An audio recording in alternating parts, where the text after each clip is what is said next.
علامہ ابن جوزی رحمۃ اللہ تعالیٰ علیہ فرماتے ہیں کہ سیدنا حضرت خلف بن تمیم رحمۃ اللہ تعالیٰ علیہ سے منقول ہے کہ ایک مرتبہ دو عظیم بزرگ حضرت ابراہیم بن ادھم اور حضرت شقیق بلخی رحمۃ اللہ تعالیٰ علیہ مکہ مکرمہ میں پہنچے۔ جب دونوں کی ملاقات ہوئی تو حضرت ابراہیم بن ادھم رحمۃ اللہ تعالیٰ علیہ نے حضرت شقیق سے پوچھا کہ وہ کون سا پہلا واقعہ ہے جس کی وجہ سے آپ کو یہ عظمت اور بزرگی نصیب ہوئی ہے؟ تو فرمایا ایک مرتبہ میں جنگل میں تھا، اچانک مجھے ایک پرندہ نظر آیا جس کے پر ٹوٹے ہوئے تھے۔ میں نے اپنے دل میں کہا یہ پرندہ اپنی غذا کیسے حاصل کرتا ہوگا؟ بس اس خیال کے آتے ہی میں وہیں کھڑا ہو گیا اور ارادہ کیا کہ آج یہ دیکھ کر جاؤں گا کہ اس پرندے کو غذا کہاں سے ملتی ہے۔ میں وہیں کھڑا سوچتا رہا۔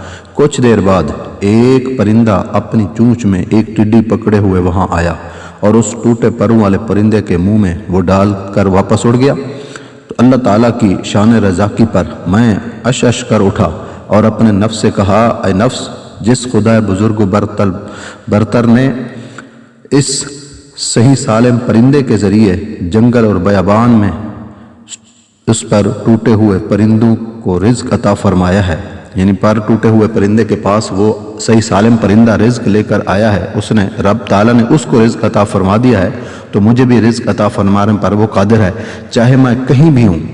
بس اس دن سے میں نے تمام دنیاوی مشاغل ترک کر دیے اور عبادت الہی میں مصروف ہو گیا اور آج آپ کے سامنے ہوں۔ یہ سن کر ابراہیم بن ادھم نے فرمایا اے شقیق، تم اس پرندے کی طرح کیوں نہ ہو گئے جو تندرست تھا اور بیمار پرندے تک اس کا رزق پہنچا رہا تھا؟ اگر تم اس جیسے ہوتے تو تمہارے لیے بہت اچھا تھا۔ کیا تم نے پیارے آقا صلی اللہ علیہ وسلم کا یہ فرمان نہیں سنا ہے کہ اوپر والا ہاتھ نیچے والے ہاتھ سے بہتر ہے؟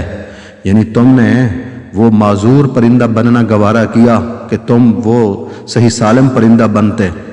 مقصد یہ تھا کہ تم یہ سوچ کر بیٹھ گئے کوئی آ کر مجھے دے گا، رب تعالیٰ تو عطا فرمانا والا بھی، کوئی آ کر دے گا۔ فرمایا تم نے یہ کوشش کیوں نہ کی کہ میں خود محنت مشقت کر کے کچھ دینے والا بن جاؤں، میں جا کر لوگوں کی مدد کروں، نہ کہ لوگ آ کر میری مدد کریں۔